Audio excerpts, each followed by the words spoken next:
Good morning, and thank you for tuning in to the Andrew Tate Show, brought to you by the GSMC Sports Network. We've got a great show for you guys today. We're going to be covering FSU possibly buying TV rights, the Pac-12 commissioner parting ways, an Oklahoma judge who resigns after sending text messages, and make sure you stick around for later in the show when we'll be diving into the oddities of the day.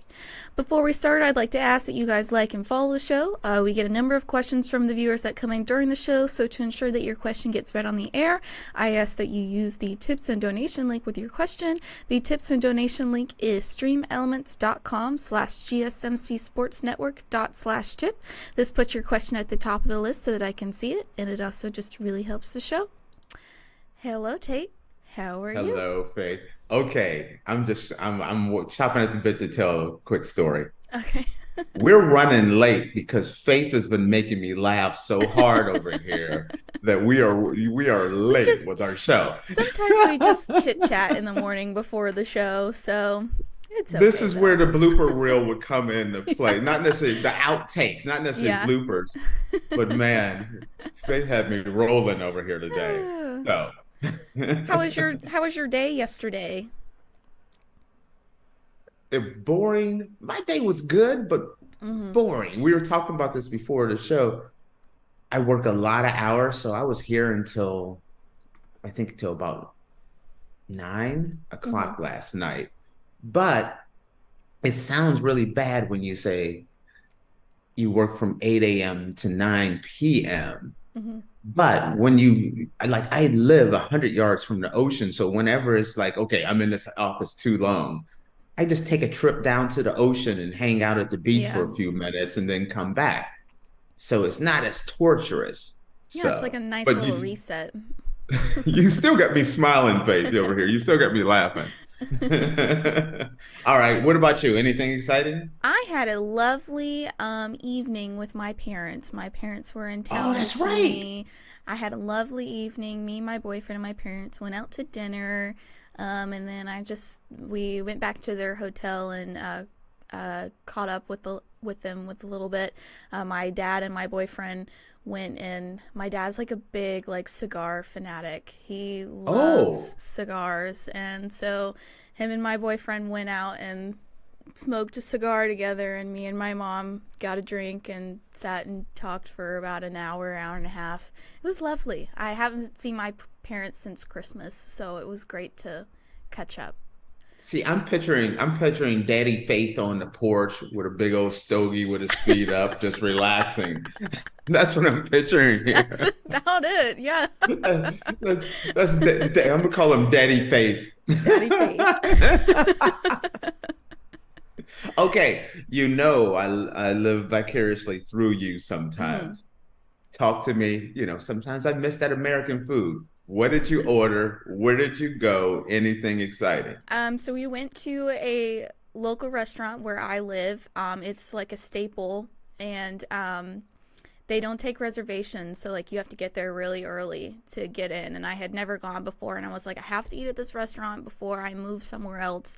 So we went, and I got this chicken, but I can't remember what it was stuffed with, but it had this praline caramel glaze on top of it, and then it came with a side of grits and green beans, and it was so good. Whoa. Came with a side of what and green beans? Grits. Okay, I thought I heard grits. Grits. It was very, very good. And then I had I think it was like a mocha toffee cheesecake for dessert, and it was really rich, such an American lunch. Really good. And as always, I love a good espresso martini, and so I got an espresso martini with my dessert, and it was delicious. That whole thing sounds so American. It is not even funny. Just to hear it just cracks me up, which is awesome. And well, no, it's just the praline, whatever you had. Yeah. It's kind of funny. Have I ever told you about the restaurants here? The restaurants are so amazing, but most of them are more family-oriented, mom and pop restaurants. They don't do a lot. You don't get chain restaurants here. But it's a weird concept. when you go to a restaurant, everyone eats slow. Everyone takes their time. So when you go, Mm-hmm. it's not like America where the waiter's trying to turn the table. You Yeah. get your food, get in, get out. No. When you sit down at a table at most restaurants here in Portugal and in Spain, that's your restaurant for the night. I mean, that's your table for the night. Yeah. The craziest thing of all is sometimes you'll be at a restaurant, and this has actually happened, where you're sitting there with friends 2, 3, 4 hours, Mm-hmm. and then you look up and you look, and it's like, oh, the staff is gone. They've left. They've left for the day. Your Yeah. job is to, when you're done, go to the thing, drop your money off at the register, maybe turn the lights up and close the doors up. They will leave you at the restaurant. Well, I mean, in Europe, tipping is not really a thing because they actually pay their wait staff a reasonable wage. So, of course, I'm they're that not silly trying to American that still turn tips. I do tables. tip. I do tip. I don't tip that much when if it's just my wife and I'll leave a tip. Hmm. But if I'm with any British people, it's like either I'll sneak the tip on the table or I'm like, the Brits get so upset with you. Like, why are you leaving a tip? It makes it bad for all of us. Because I'm American, that's why. I feel guilty. And then I know we're getting sidetracked here, so we're going to do a longer segment. But when I first moved here, my worst tipping horror story is I had hurt my back a little bit. I had a twitch in my back, so I went to this massage place, and Hmm. the lady gave me a nice massage and loosened up my back. And I was new, so I was still used to the American money. Hmm. And so I went to go give her a tip, and I think the massage was like 40, 50 euro. Hmm. And so I'm like, I'll give her a nice tip. So the tens, they look a little different. So I pulled out like three tens to give it to her. And she's like, oh no, no, no. And I'm like, no, no, no, thank you, thank you. And then I got to my car and I pulled off and I looked at my wallet. I wasn't paying attention to what I grabbed. So I gave her, I think it was like a 20 and 250s as a tip. Well, The I'm sure world's she most was expensive massage. happy that day. And there was no happy ending. I'm gonna tell you that right now. There was only sadness for me for leaving a $120 tip. She was happy. I'm sure that's all that mattered. So didn't mean no harm on that happy ending, just saying it kind of played along. All right, let's Okay. dive into this because I know we're running long over here. So, could Florida State buy the TV rights for FSU football from the ACC? Buried in 40 plus pages of legalese the ACC made in a court filing Friday was a potential solution to the conference's weeks long legal back and forth with Florida State. The Seminoles could buy back their TV rights from the conference. The ACC contends that it owns those rights through 2036. That's because FSU signed a document called a Grant of Rights in 2016. FSU granted the rights to broadcast its home games to the ACC through 2036. The ACC sold them to ESPN, excuse me, and distributed the money back to Florida State and its peers. Whether that deal is enforceable could ultimately be decided by a judge in Leon County or Mecklenburg County, North Carolina. If it's ironclad, as the ACC argues, FSU estimates that it risks losing up to $429 million in TV revenue. If FSU is correct, then the Seminoles could exit for free. They're not. They're. Let me tell you this right now. They're not exiting for free at all. Okay, so I'm gonna recap a little bit Mm-hmm. here, because this is the first kind of chink in the armor Right. here. Mm-hmm. Florida State wants out of their granted right. They want out of the ACC. They signed the granted rights, which means they're in the ACC till 2036. They cannot leave. And if they did leave, they would have to spend lots of money. $500 to $700 million to break the contract. And it's just been ironclad. Many lawyers have went back and looked at it. And I'm going to tell you this, Florida State isn't the only one that wants out of the ACC. It's like you have that neighbor that's looking out the window, seeing what happens. If you don't get your head chopped off, everyone else is going to run. Yeah. So Miami, Clemson, Virginia Tech, North Carolina, maybe even Georgia Tech. There's a bunch of schools that are waiting to see if Florida State figures a way to get out of here. We're all running for the door. Is there a reason why everybody wants out of the ACC? Abso-freaking-lutely. Okay. They are locked into a contract in which they're only getting like $30-something million a year from the television rights, which puts them in a disadvantage. They're trying to keep pace with the SEC and the Big Ten.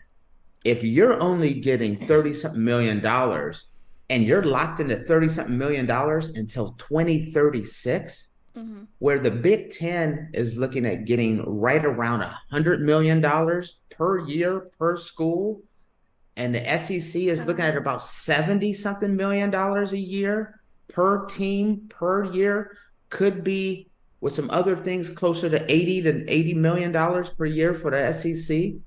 How long? And now it's no longer this like, hey, we just collect all this money for ourselves. Now, with name, image, and likeness, you got to kind of kick some of that money back to the kids as well.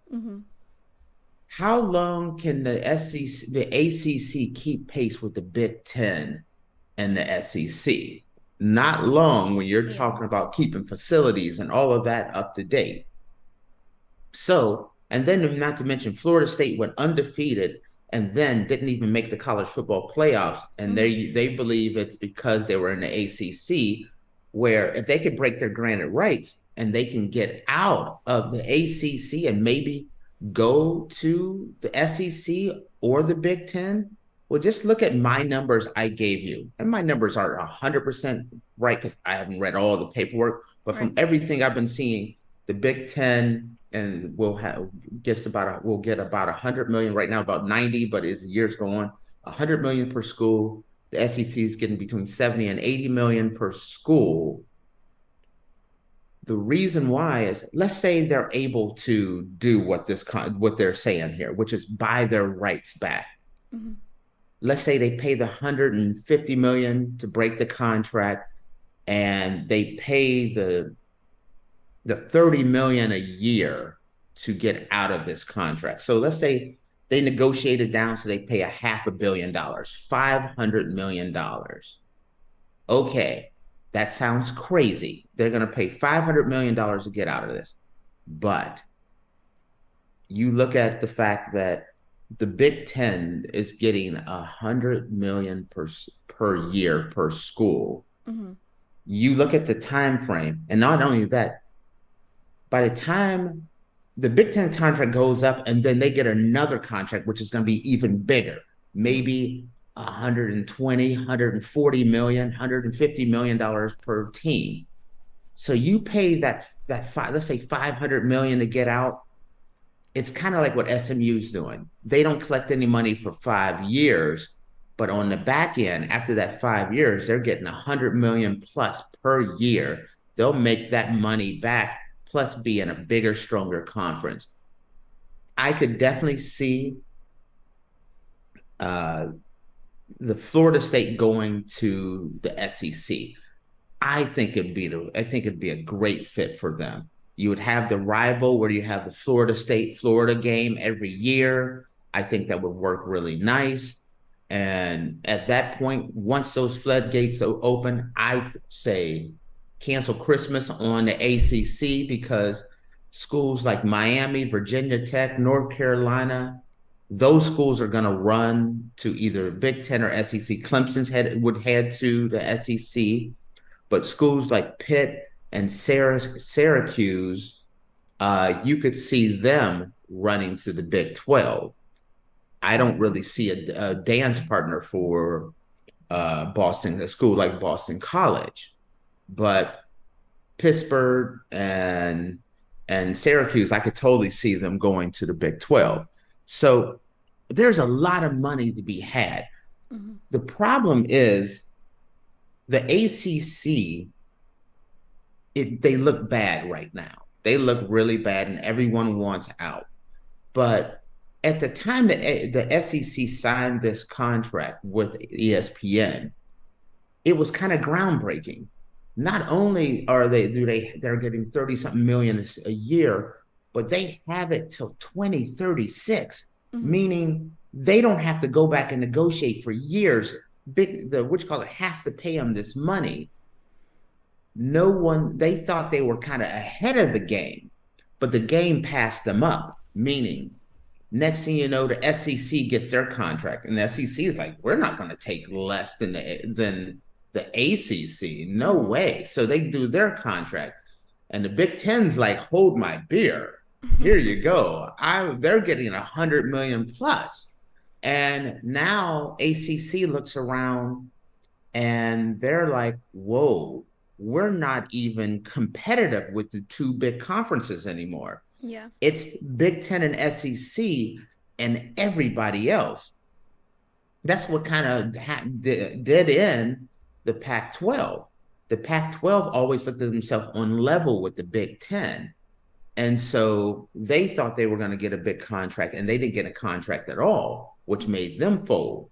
Same thing could happen. If they break this granted rights, I don't see how the ACC survives, because I could see the ACC collapsing because all their top brands are going to be running to greener pastures. And it's like an old rundown house. All the people run out of the neighborhood, and the only things left are the rats and the roaches, which are going to be the schools that nobody else wants. Yeah. Sorry, Boston College, you're one of the rats and roaches. Don't get mad at me. So it's a very interesting thing, but this is the first time someone was reading through the lawsuit that the ACC put this in there, meaning like, hey, if you want to go, there's a way. You could buy your rights back. And if they want to buy their rights back, then go for it. If that happens, though, maybe the ACC doesn't collapse. Here's the reason why. How many schools are going to be willing to part with $700 million, 500 to 700 million? Not that many schools can. So if that is negotiated, like I was watching a guy that was thinking, another show, and they were thinking that Florida State can get out for about 200 to 300 million. No, I think that's crazy, because it's a death sentence.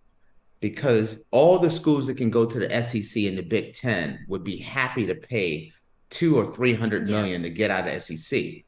But if they made it $500 million, 500 million, sure, you may lose the Clemsons and the Florida States, maybe North Carolina or Virginia, but I don't see them all leaving like that. Mm-hmm.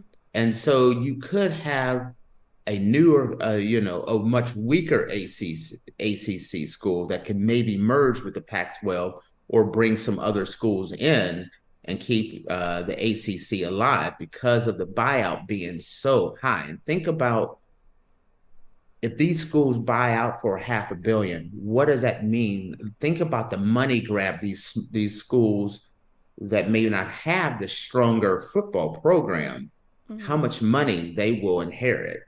Right. And so it makes it very interesting. This is the first time that I've heard anything that makes it so that you could break the granted rights, and a chance that Florida State and some of these schools could leave. But it's going to cost, you're going to have to write one hell of a check. And So you really think Florida State can't get out of it without paying any money? oh no, and unless like the big fight is right now, one is trying to get the the ACC is trying to get the court case to be heard, and I think it's one of the Carolinas or somewhere where the ACC headquarters is at. Florida has filed their lawsuit in Florida. First up, if that's held in Florida, zero shot that I mean not Florida. If it's held in the corporate office, right now it's Florida State. Go ahead. I believe it's going to be held in North Carolina because that's where the ACC filed. The ACC filed first, so it should be held in North Carolina. Ooh, that is a great point. Great point. Wait a minute. Are you sure they filed first? I think that's what I read. If that's the case, then it's a better chance it's going to be filed in Carolina. Okay. The ACC filed its suit in North Carolina on December 21st, the day before FSU sued the conference in Leon County. So okay, because Florida State wants it in Florida because they're more likely to find a more sympathetic ear in Florida. The ACC wants it in Carolina. If it's in Carolina, there's no way possible that Florida State or any school gets out of there without paying a check. I don't care. I don't even think if it's filed in Florida. I love that Florida State is going with kind of like, I forget, let's say nepotism or something along those lines, where it's like, hey, the old ACC commissioner was trying to set up contracts that benefited his son to get his son a job and wasn't negotiating in the best interest of the schools of the ACC. If a judge agrees with that, that's the only, and says, you know what, this contract was entered into on false pretenses from the beginning. That's the only way they break it. If they break it with no exit fee, it's gonna be over. Yeah, it'll be over for the ACC, it looks like. And that would mean, imagine if they could leave without paying a check, they would leave tomorrow. Not next season, not 2036. It would be U-Haul City. Everyone would be pulling up U-Hauls. Miami, Florida State, Duke, North Carolina. Everyone would have a U-Haul moving out of the ACC house, and it would collapse. Yeah. It would be like Pac-12. Yes, it would be just like the Pac-12, where at least the Pac-12 hung on a little bit. We'll be talking about that next. Yeah. So, all right. All right, guys. Well, with that, we're going to take a quick break, and when we come back, we're going to be talking about the Pac-12, or I call it the Pac-2 now. The Pac-2, that's what I call it. Yes. Yep. All right. See you guys in a second. I feel like I'm losing my mind. Is everybody in the world blind? Please, Lord, give me a sign, a sign. I feel like I'm losing my mind. Is everybody in the world blind? Please, Lord, give me a sign, a sign. I wanna be the greatest. Everybody on the fake shit. I look around and feel like everybody is the fakest. I make this every day and I'm impatient, hoping one day I blow up from the basement. Statement, the top is so vacant. I don't hear shit that I think is amazing. Waiting for my day when I'm playing sold out shows with 1,000 faces. Hey, give me that crown, get in my way and to be put down. It ain't your place, all this my town. If I want that shit, then I'll get it right now. I'm losing it, the noose it fits. I'm losing shit, a stupid myth. You choose to live or choose to dip. You choose to fight or lose your grip and lose a gift. I feel like I'm losing my mind. Is everybody in the world blind? Please, Lord, give me a sign, a sign. I feel like I'm losing my mind. Is everybody in the world blind? Alrighty, guys, welcome back. Earlier we were talking about whether Florida State could buy the TV rights for FSU football from the ACC, and now we're going to be talking about the Pac-12 conference and their commissioner mutually agreeing to part ways. But before we do that, I just wanted to remind you guys to like and follow the show. We get a number of questions from viewers that come in during the show, so to ensure that your question gets read on the air, I ask that you use the tips and donation link with your question. That link is streamelements.com/gsmcsportsnetwork./tip. This puts your question at the top of the list so that I can see it, and it also just really helps the show. Alrighty. So, Pac-12 conference and Commissioner George Kliavkoff. I got you covered. Okay, thank you. Commissioner George Kliavkoff mutually agreed to part ways. With the Pac-12 conference set to shrink to 2 teams on August 2nd, the conference announced today, that might have been yesterday when this was released, announced yesterday that it and its Commissioner George Kliavkoff have mutually agreed to part ways effective February 29th of 2024.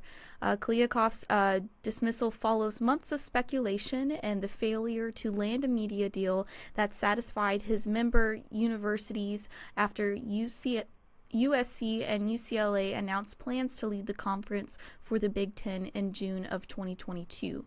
The LA school's sudden departure from the conference led Kliavkoff to begin the media right negotiations process earlier than expected, but due to strategic misfires and an inability to push back against the presidents and chancellors of the remaining Pac-12 schools, the conference ultimately collapsed, leaving Oregon State and Washington State as the lone remaining universities.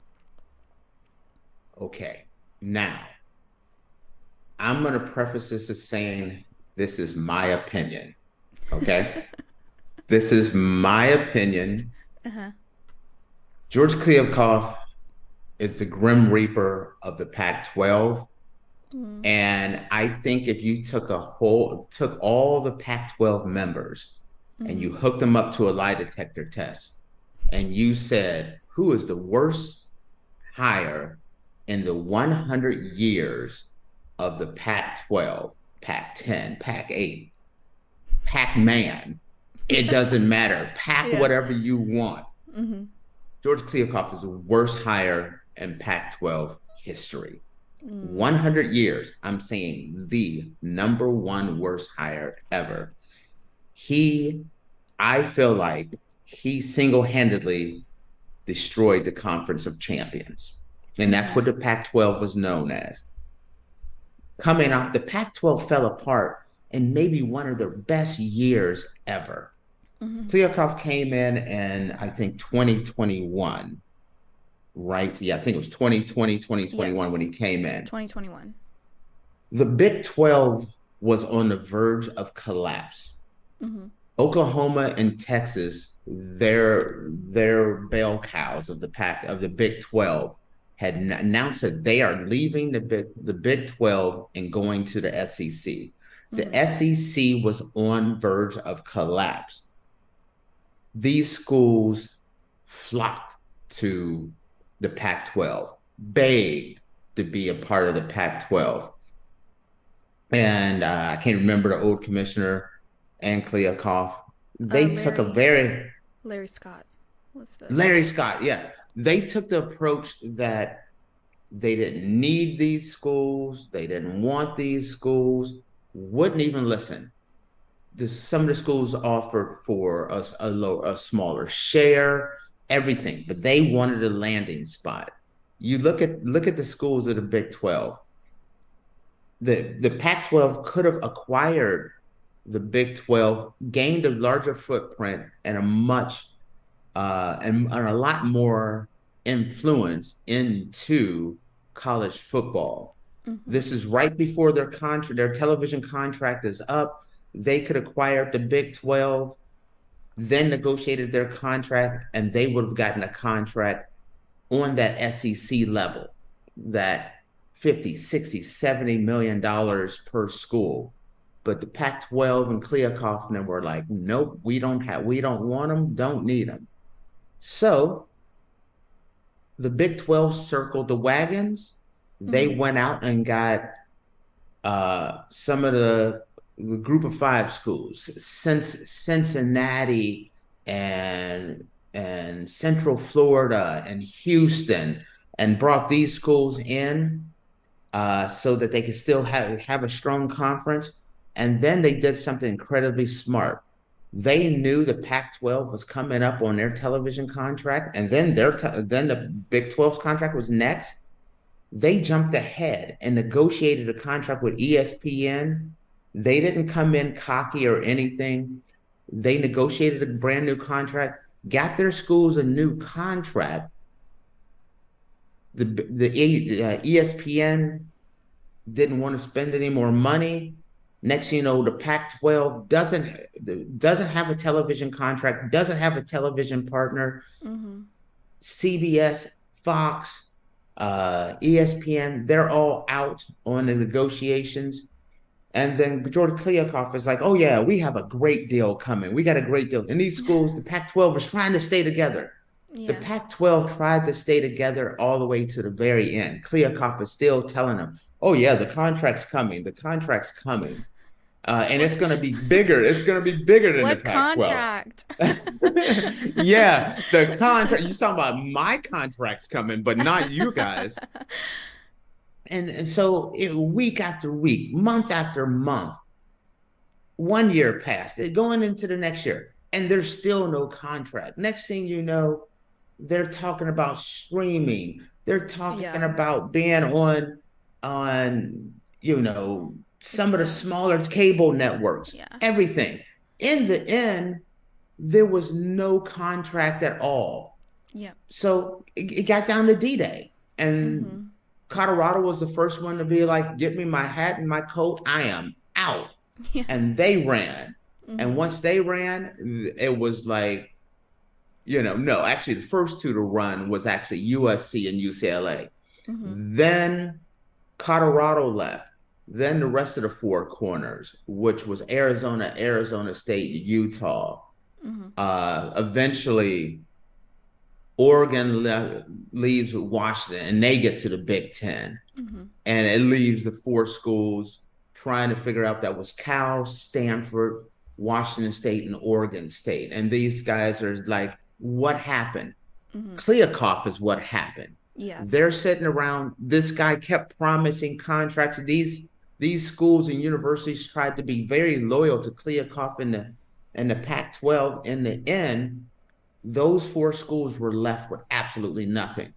Cal and Stanford ended up negotiating to go all the way across country. The ACC is an East Coast conference, and you have two of the furthest west schools you can get begging and pleading to go to the ACC, a conference which is in trouble right now, but it was better than being stuck with Kliavkoff and what he negotiated. So Cal and Stanford goes there. They negotiate a smaller share, but they were desperate. Cal and Stanford are two of the greatest organizations, universities in the world, and they're begging to be a part of the ACC, all because Kliavkoff kept making promises, being arrogant and things. And in the end, possibly one of the strongest conferences in college football, one of the strongest academic conferences in the United States, a conference that's been around for 100 years, completely collapsed under his rule, under his arrogance, and under his poor judgment and lack of foresight. And you look around now, the Pac-12 is the Pac-2, and the division that was begging and pleading to join the Big 12. The Big 12, strong. They have new members. Matter of fact, they have so many members that they decided, no, we don't need Washington State and Oregon State. We're full. We're great. Because Kliavkoff allowed them to jump ahead, have some foresight, and now the Big 12 is in a very strong place. And the Pac-2 is what is left with. And if you're sitting around that office and you're sitting there and you're like, we're the Conference of Champions, we're the academic conference, Big Ten and the Pac-12 are the two big academic powerhouses. And then you look around and in a very short time, Kliavkoff and some of his decisions have brought you down to only two schools, and they're on the verge, that whole conference has collapsed. Mm-hmm. And the fact is, he still negotiated a contract. The one contract that he negotiated that worked out well is his own contract, because they had to buy him out of his contract. Of course. Yeah, the only person that really came out of this thing kind of sort of unscathed, because they're giving him money to say, peace out, homie. You can leave. Well, Teresa Gould is going to be the Pac-12's new commissioner after Kliavkoff departs. How do you feel about that? Okay. I think, you know what? Teresa Gould, from everything I know about her, you can tell I don't sleep at all. She was in charge of the Olympic sports and for the Pac-12, which is the non-football, basketball type sports for the Pac-12. And they're bringing her on. She's a solid person. I don't see why they even need another commissioner. They need a contract lawyer. This is what they need. Teresa Gould, her only job is to negotiate a merger between the two schools that are left in the Pac-12 and the Mountain West. The Mountain West is a Group of Five conference, but it's a fairly strong Group of Five conference. It has Boise State, Nevada, and Hawaii, and schools like that. Bringing them on and making sure that the Pac-12 survives, bringing on the Mountain West schools, that merger as quick as possible. I am still shocked that it hasn't been done as of yet.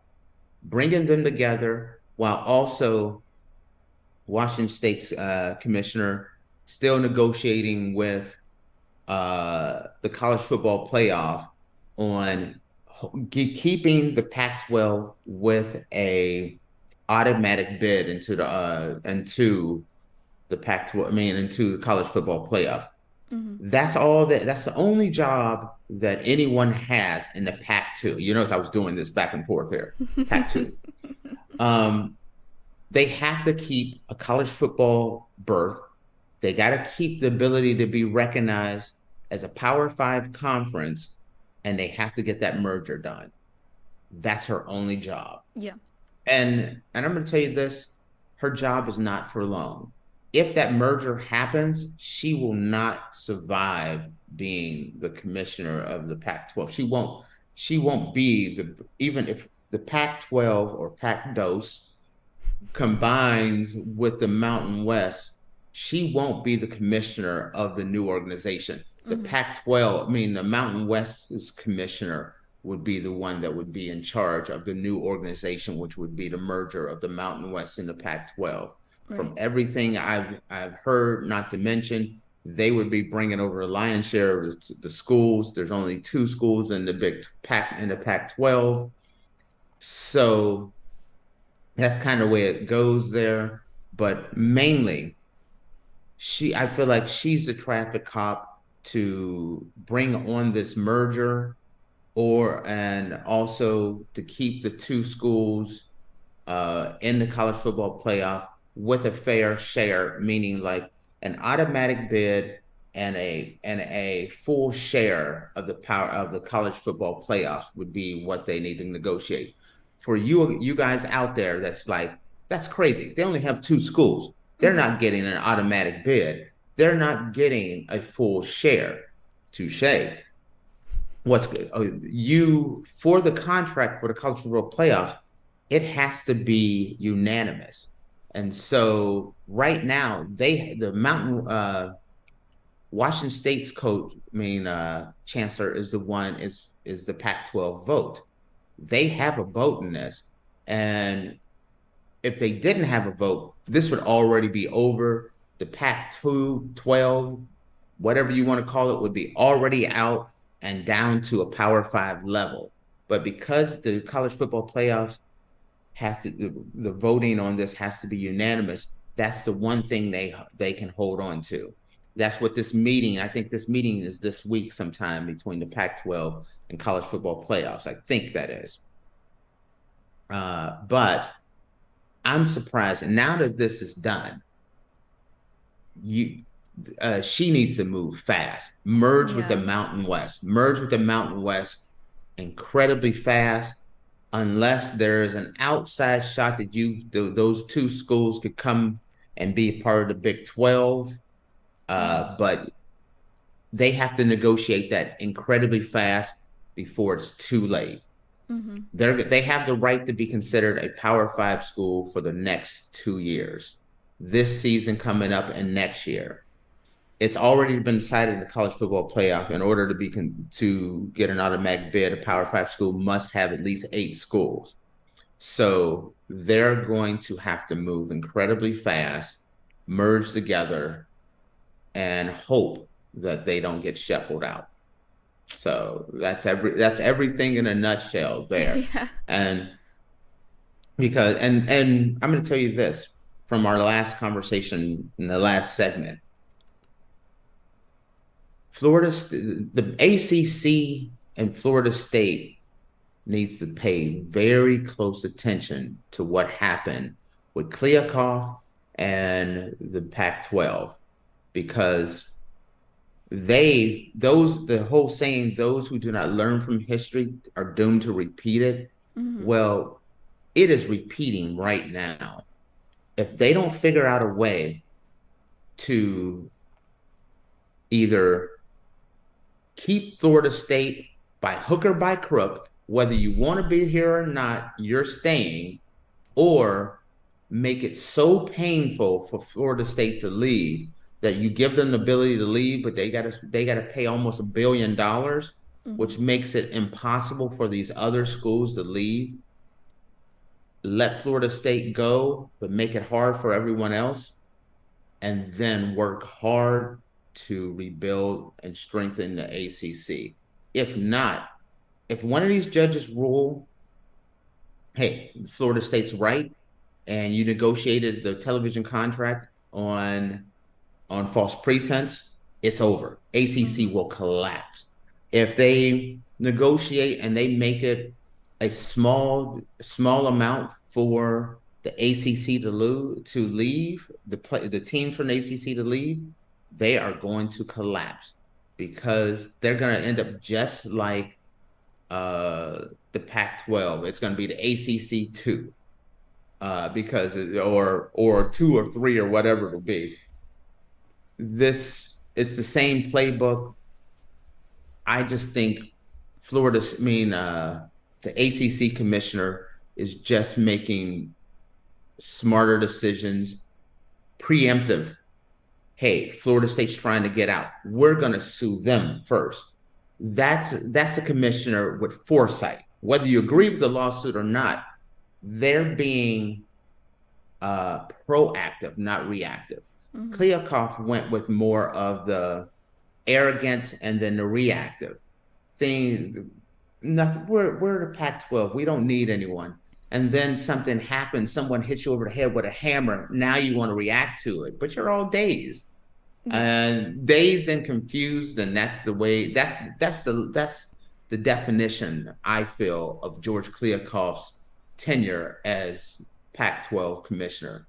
A giant mistake, a mistake that everyone in the Pac-12 would love to redo. That's it. Well, Do you think I have an opinion on this one? Yeah. Who knew football was so complicated? That's honestly, this blows my mind a little bit.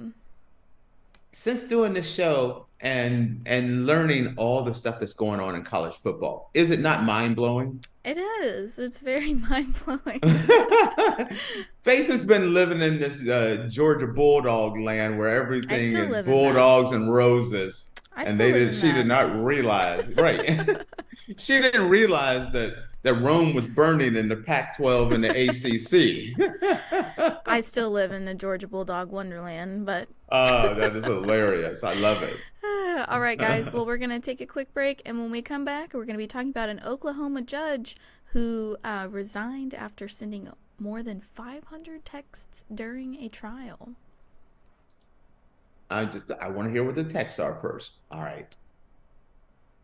For the best and latest podcasts available anywhere, go to the podcast app on your cell phone and type in GSMC to access free content-rich podcasts on health and wellness, book reviews, sports, entertainment, relationships, social media, movies, technology, finance, and even weird news. Subscribe and download the GSMC Podcast Network's family of shows, available everywhere podcasts are found.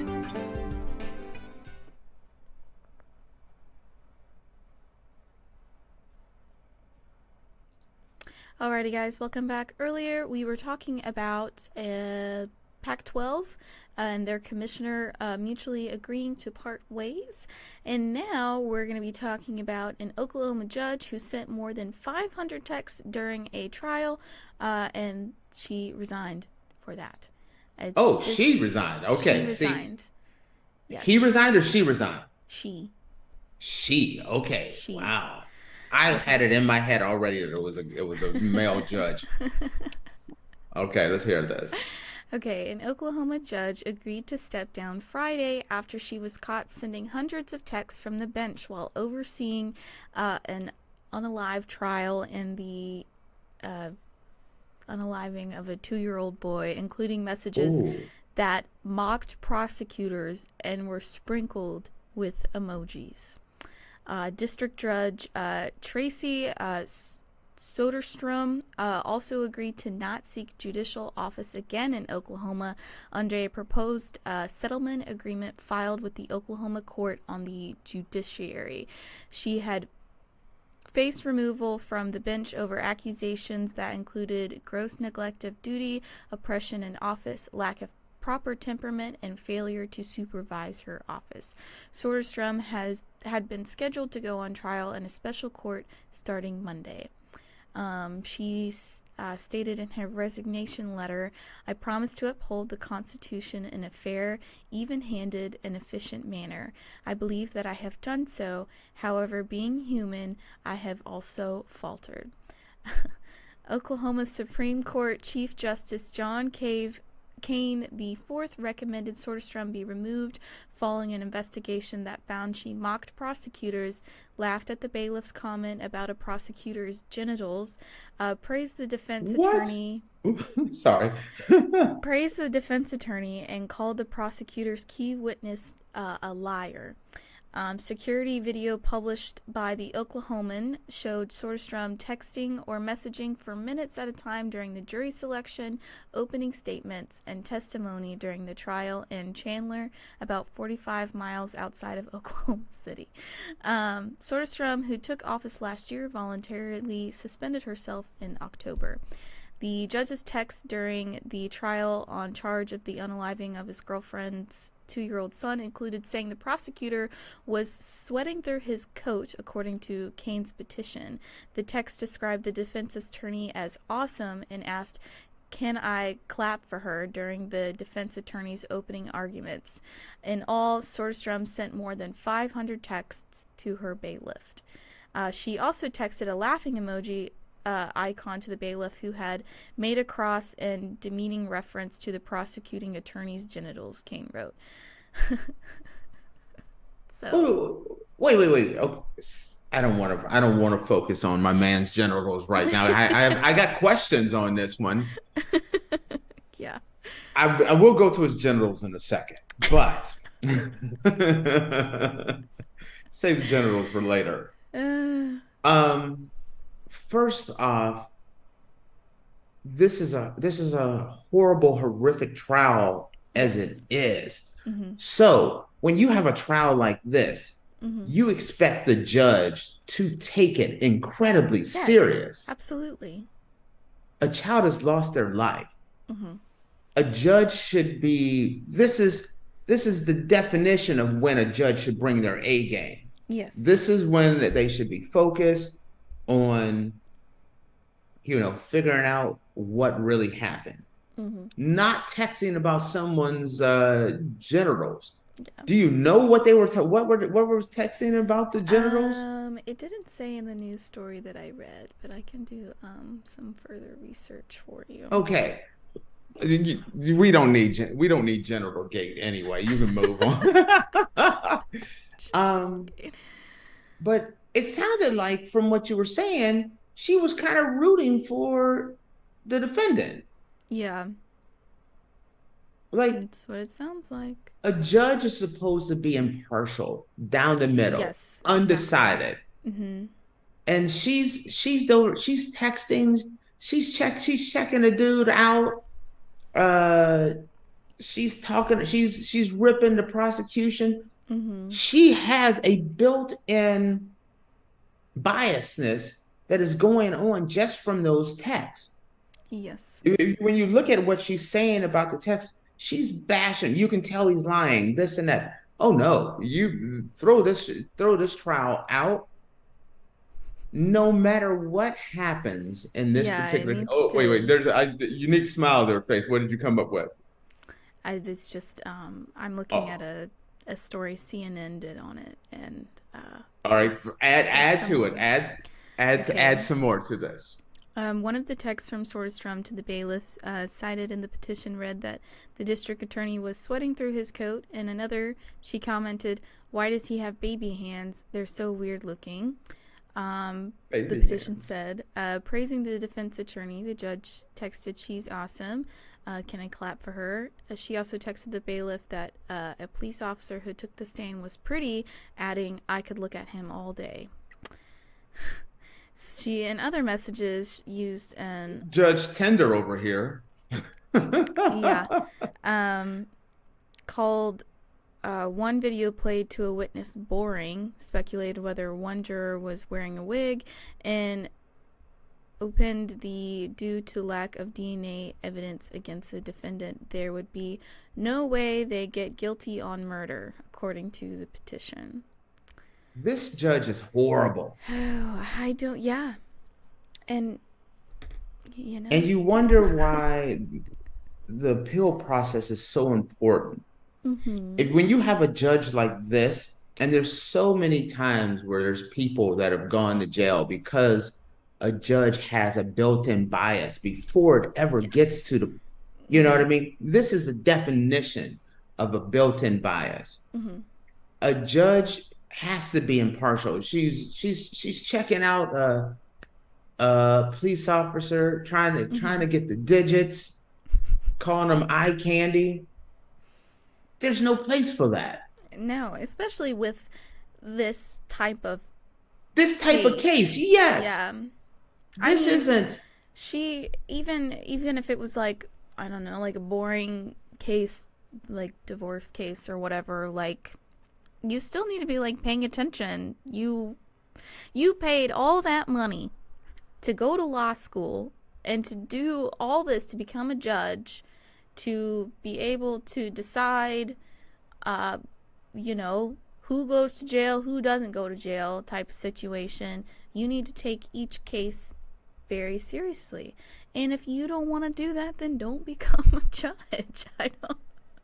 And see, two things. One, the fact you can tell this woman is not paying attention. She's talking about the baby hands and all this stuff. The guys, and you understand what she's getting at when she talks about baby hands, right? Yes. She's talking small, So she's not focused at all in doing her job. Here's where I have a big problem with this story. Yeah. There needs to be some type of federal statute somewhere. And I feel like it should apply to judges, police officers, and teachers.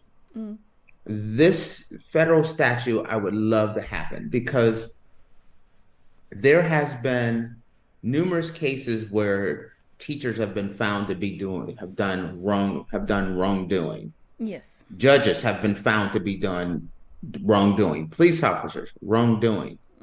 And the sentence is You can no longer teach in this state. You can no longer be a judge in this state, or you have the ability no longer to be a police officer in this state. Well, these are three of the most important jobs in America. That's the fabric of what America is made from. Our teachers, our police officers, and our judges. Yes. And if you are found wrong and doing, if you're found of wrongdoing in those three jobs, hey, there should be a statute. If you're found to have done wrong in this state, you cannot do this job in any state. If you're banned, if you're banned in Texas, you're banned in Ohio, California, Mississippi, and everywhere else. I feel there should definitely be more repercussions than just being like, oh, you can't practice in Oklahoma anymore. And it sounds like it was a negotiated one. That means she might even gotten some money out of it as well. So she probably got this is me speculating, got a severance and let go. Yeah. And if she can go to some other state and be a judge again. Yeah. I don't think that's right. The one thing that kind of bothers me with this is her statement that she released. It kind of just seemed like she was just writing off the fact that she wasn't paying attention during Do you have her statement? Let me hear her statement. She was like, I promise to uphold the Constitution in a fair, even-handed, and efficient manner. I believe that I have done so. However, being human, I have also faltered. So she's blaming the fact that she's human and she makes mistakes to the fact that she wasn't paying attention to the trial and having a biased view on the case. Your job does not allow you to be human. Your job requires you to be impartial. You have to be as objective as possible in those kinds of jobs. As humanly possible, absolutely. And if you're guilty of faltering in that job, you need to be removed from that job and never be allowed to hold a job like this again. If you're sitting there, you're talking about how good looking somebody is, baby hands and all of that stuff. No, I don't. Do you want this? Okay, if she can do this, if she's doing this on a kid who has tragically passed, think about this. You're fighting for you're in court. You didn't do anything wrong. You're innocent, and you're fighting for your life. And Judge Baby Hands show up here. Do you want her as your judge? Is she going to pay attention to your case enough to control a jury? How can she control a jury when she's not even paying attention? She's trying to she's checking all. I can look at him all day, Yeah. She's swiping right on the cop over here. She's not paying attention. This is people's lives, and judges have people's lives in their palm of their hand. And so it's important that you stay focused. And here's the thing. Hey, I'm losing focus here. I'm going to call for a recess. Yeah. If old cop over here is so I could look at him all day that you're getting all hot and bothered, guess what, sister? Go take you a break. We're gonna adjourn until tomorrow. I'm gonna go home and take me 2.5 cold showers and I'll be ready to go. But don't be texting and doing all that stuff. Never in my life would I think that a judge would be in a courtroom texting on their phone or playing Candy Crush or whatever while a trial is going on. If anything, now I guess we have to treat you like, you're a kid in high school with their cell phone. You got to lock up your phone for the day until, the day's over with, and then you can have your phone back. And I think a judge has to be held accountable. Yes. I think that, imagine how many other judges are doing this. If you seized a bunch of judges' phones, would you find that? Because here's the thing.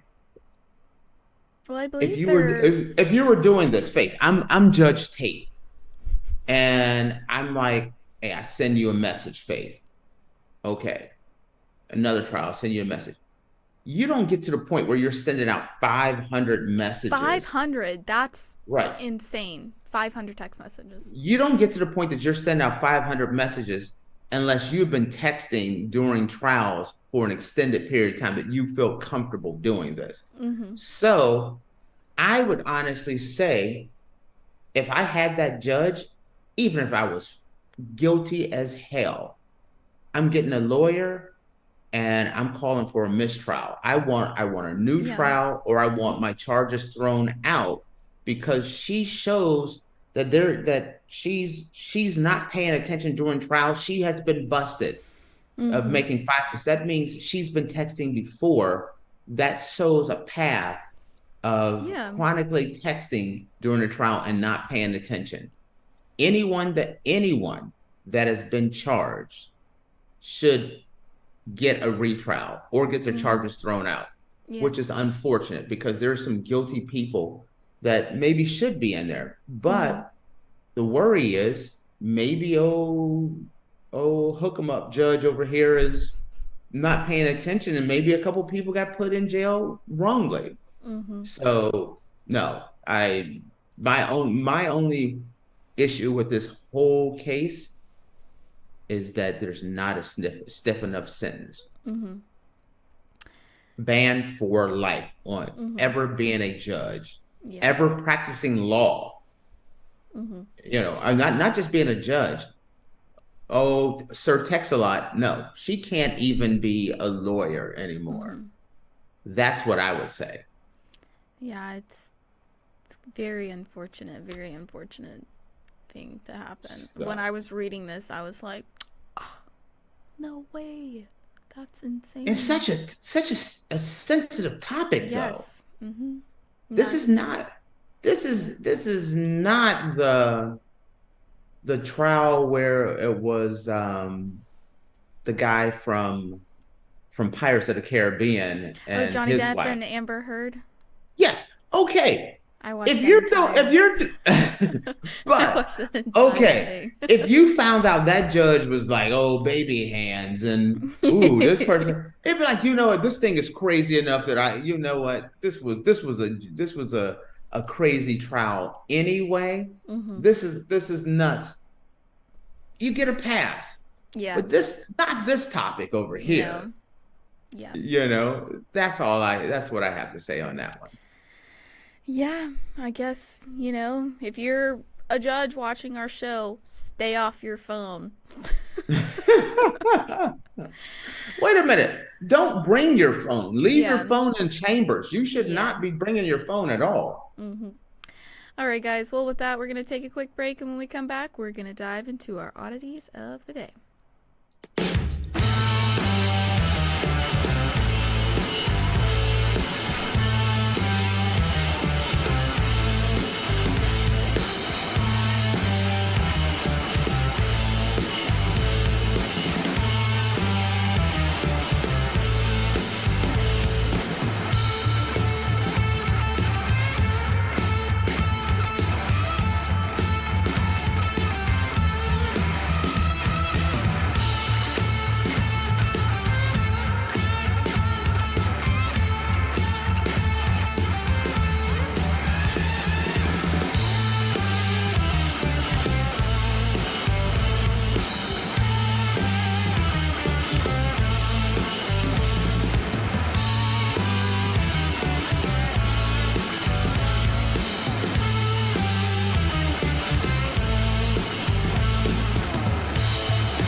Alrighty, guys, welcome back. Earlier, we were discussing an Oklahoma judge who sent more than 500 texts during a trial, and now we're going to be diving into our oddities of the day.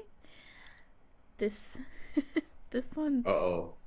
I have no clue, everyone. So Faith is already laughing before I ever can, ever get to it. So let's see what's going on. Okay. Caught at the border with pythons in his pants, New York City man fined and sentenced to probation. a New York City man who admitted to smuggling 3 Burmese pythons in his pants through a U.S.-Canadian border crossing was sentenced Wednesday to a year of probation and fined $5,000, federal prosecutors said. Talk about packing heat. Takes Sir Mix-a-Lot's song to a new level. Okay. Keep on. I need more. I need more information here. He crossed into the northern New York with the hidden snakes on a bus from Montreal to New York City on July. Oh, this is an older story. On July 15th, 2018, the young adult snakes were hidden in the inner thigh of his pants in snake bags tied to the pants drawstring. They discovered by U.S. Customs and Border Protection officers, according to documents in a release from the Office of the U.S. Attorney Carla B. Friedman. The Queens resident purchased the snakes, which were worth more than $2,500 at a reptile store in Canada, according to court documents. Importation of Burmese pythons is regulated by an international treaty and by U.S. federal regulations listing them as injurious to human beings. The Burmese python, one of the world's largest snake, is considered a vulnerable species in its native Asia and is invasive in Florida, where it threatens native animals. His attorney had no comment. Okay, Faith. First off, you did not have to bring in Sir Mix-a-Lot, because the whole time you're reading, I'm like, my anaconda don't want none unless you got buns, hun. You can do back bends and sit-ups. Yeah. Are you impressed that I could pull that off the top of my head there? Okay. What was this dude thinking? Maybe he just I'm wants gonna, like, where he's keeping them in his pants. Yeah, that was. And see, I'm picturing an anaconda kind of wrapping around certain things, staying warm for the winter, you know. Well, he said it was in snake bags, so he had the snakes in bags, and then in his pants. Okay, good, because I had it pictured. It was just him and hanging loose with the snakes. It's him and his friends. Okay, and then I'm like, okay, and if someone just so happens to look in that area and it's just moving, it's like, oh no, we're not going. No. Yeah, you know what I mean. You got snakes. You got snakes in your crotch, bro. There's a snake in my boot. It's not in his boot, though. It's in his boot scoop boogie. He got snakes in his crotch. Yep. How do you, like, I don't even know what to say on snaky crotch guy. I don't. It's the. Yeah, I don't either, honestly. I did. What were you thinking, man? Wow. Like no one's gonna notice. Like, he had like 3. Did you say he had like 3 snakes in? Yeah, 3. 3 snakes. You got 3 pythons in your pants. Is that a python in your pants, or are you happy to see me? Am I wrong? Is that out of line, Faith? I'm just asking. Is that out of line? I mean, I reference Sir Mix-a-Lot, so. I mean, like, literally, I'm just not metaphorically speaking. He literally had pythons in his pants. Yeah. I don't know what to say about this, honestly. I got Hulk Hogan in my head, the 24-inch pythons, and everything else in my head here, like, whoa. So, okay. That's another story for another day. I love talking about that trial, though. That trial. Okay. Anyway. Faith and going off the beaten path here. All right. Please add whatever you want, Faith. You are welcome to. So he's just trying to sneak him. He's just trying to sneak him across from Canada into. Yes. So they were illegally brought in. Then is that what is? Yes. I think they're vulnerable. It says they're a vulnerable species. So it Invasive? sounds, Are you saying invasive species? they're invasive in Florida, but in Asia, they're a vulnerable species. Okay, so they're So kind of like they're not endangered, but they're on the they're, borderline there. yes, yeah. Hmm. Oh, and so the guy's trying to make a a profit off of bringing in I guess so. endangered animals. Hmm. And Yeah, I don't know. apparently just like the lady doing all the text, I don't think you necessarily stick snakes in your pans unless you've done it before and it worked out before. Do you Hmm. start off with one snake, And then just work your way. and then next thing you know, you have like You get Medusa 3. crotch going? Medusa crotch. Do you get a shot for that? Is that an ointment? You have Medusa crotch and you gotta get a shot for it or Does he something? get like a Boy Scouts patch for like I smuggled 10 snakes in from Canada, you know? Yeah, smuggle in 10, get one free. I don't, and I'm sure once you get across the lines, it's just kind of weird. Yeah. I'm trying to get this together. Okay, you're going across the line and you have bags of snakes in your pants. Hmm. So, and you know what? Maybe I got to step back and maybe dirty-minded Tate is thinking it's in his crotch. Maybe it wasn't in his crotch. Where else could you keep them in your pants? I guess just wear like baggy windbreakers or something and tie them on your leg. Or maybe they're like really tiny baby ones. That's what maybe I'm Maybe, thinking. but pythons are Maybe he really had some big. cargo. Yes, maybe he had some cargo pants and they were all zipped up all They're nice. literally Burmese pythons are one of the largest snakes in the world. So if they are full grown, I don't know how this guy's Oh smuggling no. 3 of them in No. there. You're not sneaking 3 full grown, medium grown, small grown Burmese pythons in your pants. Just the fact that I have said Burmese pythons in your pants Not a is sentence you pathetic. think you'd say. But so my guess is these had to be recently hatched baby snakes. Yeah, And probably. I'm picturing that this guy must have had like some type of cargo pants or something like that he had them all zipped up in there. But still, those pants are moving around and everything. Snakes like to move. Maybe that's The why he person broke that up. caught them, of course, like, sir, you need to get yourself under control. Excuse me, sir. What's in your pants? Why they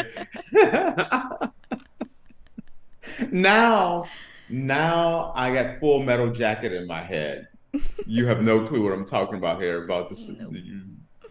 No. There was something about a snake from Alabama, let's just say, and just Okay. leave it at that. Okay. But yeah, that's the only thing I can think of that he's smuggling them in.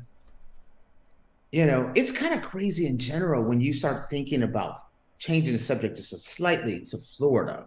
And, they have pythons and Florida is its boa own constrictors, thing. syphilis monkeys. I didn't even know about the whole syphilis monkey outbreak that's going on there. Yeah.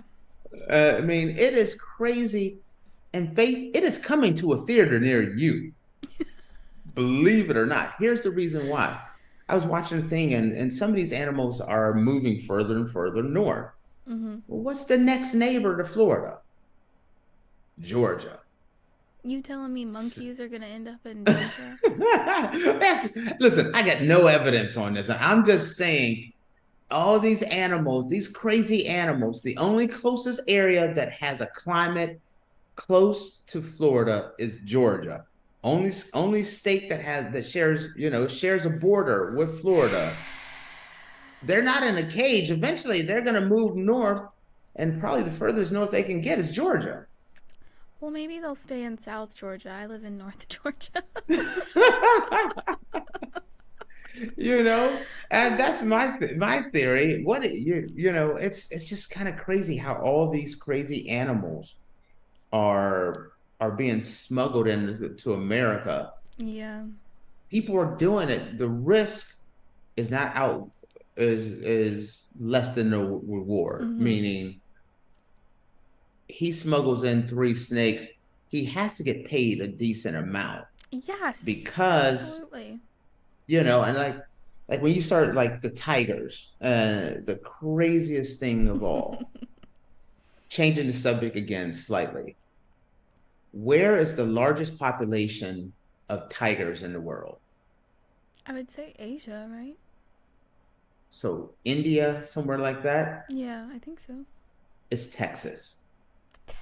Oh, is that because of what's his name? No, he lived in Florida. No. He lived in Florida, so never mind. But there's more tigers in Texas than there are. Look this up real quick and say largest population of tigers in the world and see what comes up. It's going to be Texas. There are more more tigers in captivity than there are tigers in the wild. Are you looking? It says India. That's wild. Type it. Do the search. Captivity, wild, anywhere. The largest population is in Texas. The United States has more tigers than there are in the wild. Let's Faith's looking this up. Got to make me look good, Faith.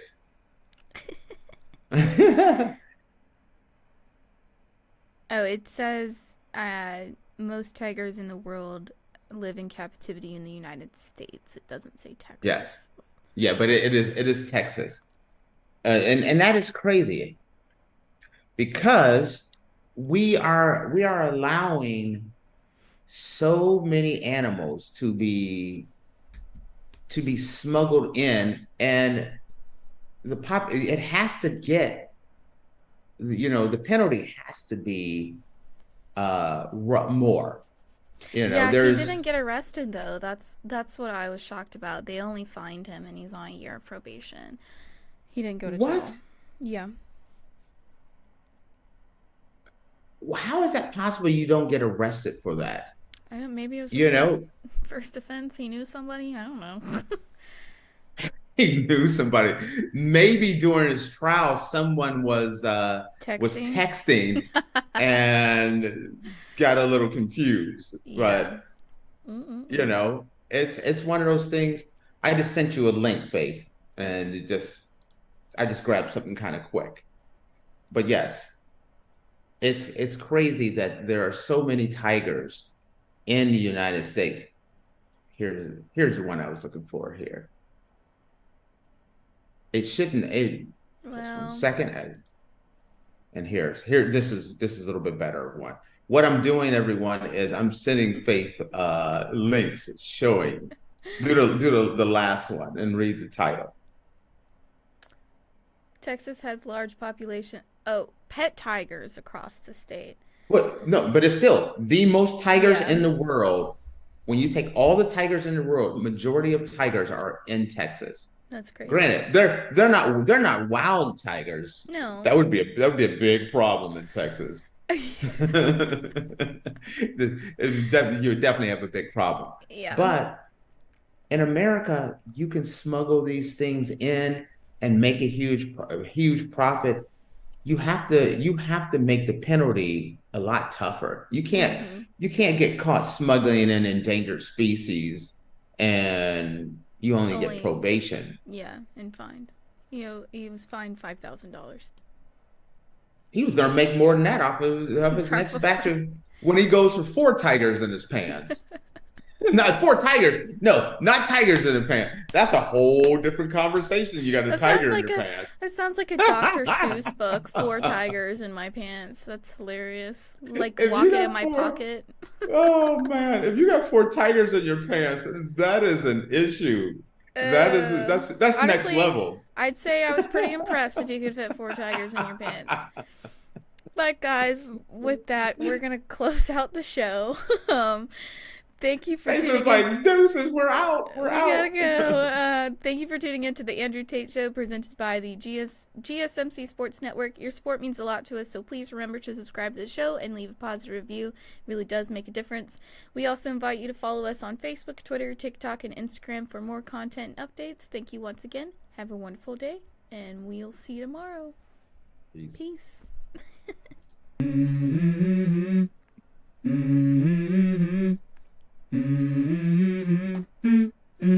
Let's go. I wake up to a little bit of drool on my pillow, feel like it's gonna be a bad day. Yeah, I'm tired of shit, and the coffee ain't hit yet, damn, ain't that great. I don't wanna go to